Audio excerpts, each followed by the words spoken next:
Welcome back, Flare community. Happy Thursday. I hope you're all well and having an incredible day. As always, we've got Professor in the house, Valiant Energy, Rain in the house, Matata Inu. We got Remy, AA Best, Jimmy Thing, Senor Steak, and of course, Death Ranger 2. And yeah, you guys know what time it is. It's the time for the weekly news update. We're going to cover everything that's been happening on the Flare and Songbird network. And Jimmy Thing, I see you in the chat there posting some of the emotes, and we've got the old school FLR Finance rather than the Enosis, so I'm going to have to update them icons and maybe add a Block Bones one too.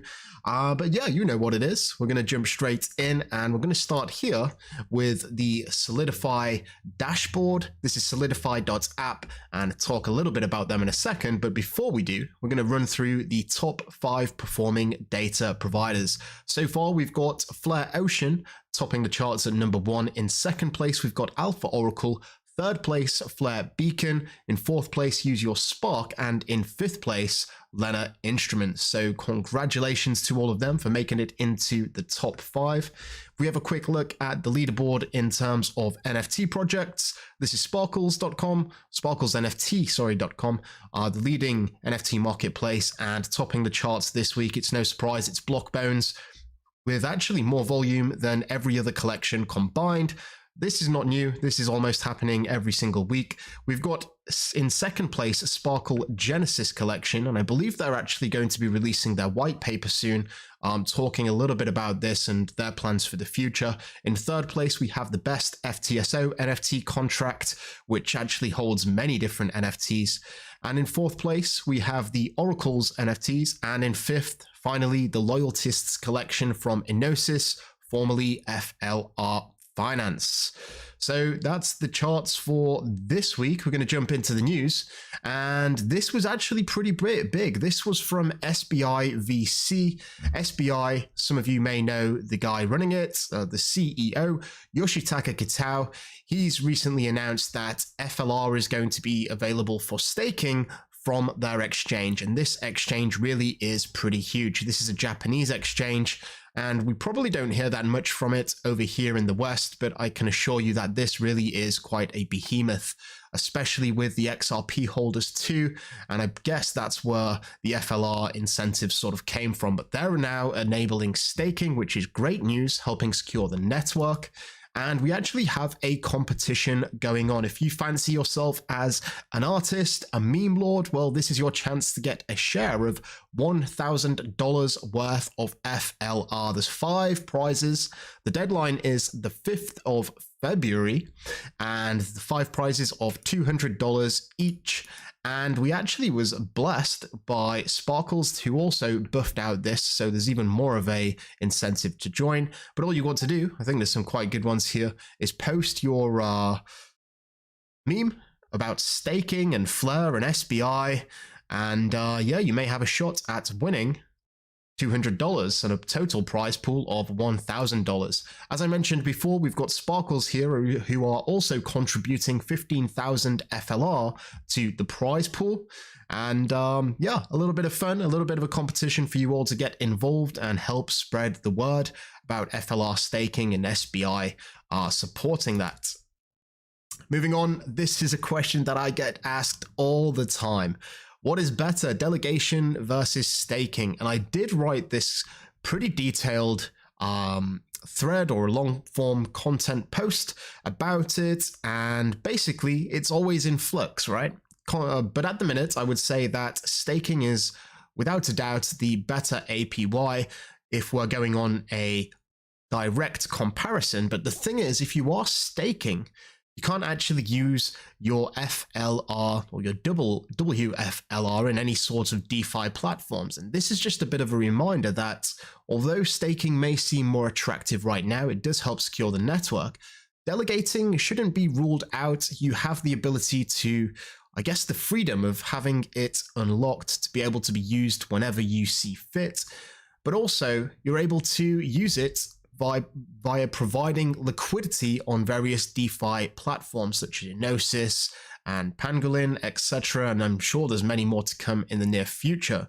But this also adds different dimensions to your rewards, because if you're staking your WFLR, again, it's just staking, but if you're delegating it, you can provide it as liquidity, which may give you a native asset such as APS or Apsis on Gnosis, but you also get the fees as well, so you can earn multiple times. And of course, all of these are eligible for the flare drops. Just something to take note of there. And moving on to Dan Rocky's post, he was dropping this alpha, and it seems like the flare drop for those who are in the know and holding WFLR or staking is actually going to increase quite a bit, or projected to increase quite a bit this month. And that's because of the theory is that a lot of people that are staking may not be restaking, right? So what's important to know is that when you stake, you set a particular time period, whether that's 14 days or whether that's 1 month. Once that period ends, you actually have to restake. And if you don't restake, then the assets, your FLR that is in that staking wallet is not eligible for the flare drops. So if that is you, if you are staking, if your stake has expired, you might want to check that out and restake it, because you won't be earning staking rewards and you will not be eligible for the flare drop. Just a gentle reminder here, as you can see, this is the chart, and I believe it's the blue line, which is the projected returns for each flare drop. You know, they generally started pretty high, and this was when a lot of the FLR was actually on exchanges, and obviously as more was released, more people could participate, which decreased the amount, and now it looks like with the new wave of people staking, a lot of people may have actually forgotten to restake. So if that's you, check it out. This is a nice little summary from Luga Nodes, who is an infrastructure provider for the Flare network. And I just want to run through this infographic, which they posted, which I think is a nice little summary of 2023. Total locked value, TLV, and this is mainly in DeFi applications, I believe, 6.15 million. We had transactions of 60 million, which is very nice. Blocks, almost 19 million. Active addresses, 450,000. Validators, 90. And basically very cheap gas prices too. So pretty interesting there. And we know that the Flare network is going from strength to strength. And I've particularly noticed an increase in marketing from the team, which is also very good, as I'm sure you will agree. And it's very much a welcome sight. On the horizon, we do have F assets. That's obviously coming to Coston. I believe it's being tested there right now. And then it's going to migrate to Songbird and eventually the Flare network. Bitcoin, Dogecoin, and XRP hold immense value but cannot earn yield. Now, obviously, there is the caveat of XRP, where the AMM, the Automated Market Maker Amendment, is due to go live on the 14th, I believe, if there are no one that drops their vote. But especially Dogecoin and Bitcoin, you can't earn yield from them, and I don't think you're going to be able to anytime soon without wrapping it, right? That is a big problem, and F assets are here to change that. And just to reiterate, I'm sure many of you in the audience already know this, but F assets and Layer Cake is a way that you can bridge assets in a trustless manner.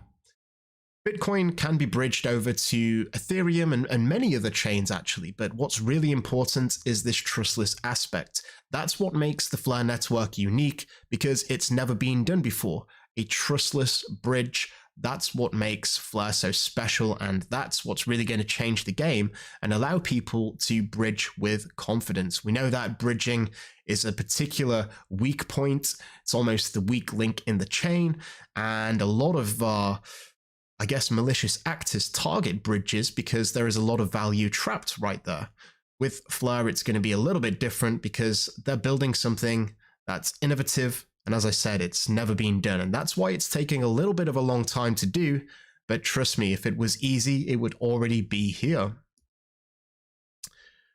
Who's ready for a wave of F assets? It's not just going to be these, but as Hugo says here, smart contracts for FXRP, FBTC, that's Bitcoin, F Dogecoin, are replicable for any token, though only logically suitable for non-smart contract network tokens. And I do just want to, I guess, refresh your memory that F assets are for non-smart contract network tokens, like Bitcoin, like XRP, like Dogecoin, and layer cake bridging is going to be for the assets that already have smart contract functionality. If the price is supported by the FTSO, that's the Flare Time Series Oracle, and the state proofs are supported by the state connector, anyone can add a new F asset. So I think once F assets go live and they've been thoroughly tested on Songbird, we can expect to see these come through pretty fast. And speaking of the supported assets, this is the API portal built by Flare Labs. Look at all these, what are currently available. Polygon, Litecoin, we've got Ethereum, Filecoin, obviously Flare, Costin, BNB, Binance Coin, we've got Bitcoin, Avalanche, and Algorand Dogecoin there too. And this gets added to pretty often. If we go to the next tweet here, another week of API portal integration. Can you guess what it is? Well, it seems like they're actually just adding things every single week. So who knows where we're going to be a couple of months from now. It seems like this service is only just growing, and I'd highly recommend it. It's something that I use in some of my dApps that I've built to, I guess, gain a lot of information. And it's no secret that the Flare network is the blockchain for data, and this is just one of the ways that developers can actually access some of that data. FlareScan is an explorer that allows you to access and analyze data from the Flare networks. They've launched 3 months ago, and has very much the pleasure of joining them on an ecosystem call that I hosted on X alongside Flare with Hugo, and we was talking all about this. It's actually a really interesting website. A lot of people know the Flare-Explorer as their go-to explorer, but this is a lot more rich in functionality. I'd highly recommend you check it out. So if we're just going down here, we can talk about some of the things that they've got here. The token holder chart shows you about the token holders. I think that's pretty standard here. This is pretty nice that you can filter via ERC20 transfer, so assets that are issued on the Flare network, and they have a load of functionality that is, I guess, useful. Address notes. If you've got an address and you want to add a note to make labels on various transactions, you can do that. All this good stuff here. And if you want to have a peek at it, this is what it looks like. And as you can see, you're sort of seeing both transactions here at once. You see the Flare transactions here, Songbird, Flare, these are the blocks, these are obviously the transactions, but they're both networks that are combined into one. If that's your jam, you get some statistics here, and you can filter specifically via certain things, different tokens, lots of interesting stuff. I'd highly recommend you check it out. It's flarescan.com. Moving forward, we've got Solidify here, who are excited to announce that the Solidify wallet has passed the staking security audit performed by Cure53. These guys do, I guess, audits for smart contracts, and Solidify just got approved by them. And that's always reassuring to know that these wallets are undergoing thorough testing, because, you know, at the end of the day, real world assets are at risk, right? Your assets held in that wallet, or, you know, the secret phrase, it's all stored as you would expect, and this thread goes through it here. Next is a private key management. All of your keys are encrypted and stored only on your phone. You know, it's not exposed to the greater internet and the wider domain. This is all good stuff, and I'd highly recommend checking out this thread. Solidify is a great wallet, actually, and I had the blessing of meeting Ferdy, who is the CEO and the founder, over in Amsterdam for an XRPL conference, and he was a really great guy, and he's been building a lot, and there's a lot more to come as well. He was talking to me about some of his ideas, and yeah, you might want to check it out. You know, you've got Bifrost, which is a free solution, Solidify, MetaMask, and obviously various hardware wallets that are also supported by the Flare network too, or supporting the Flare network, should I say.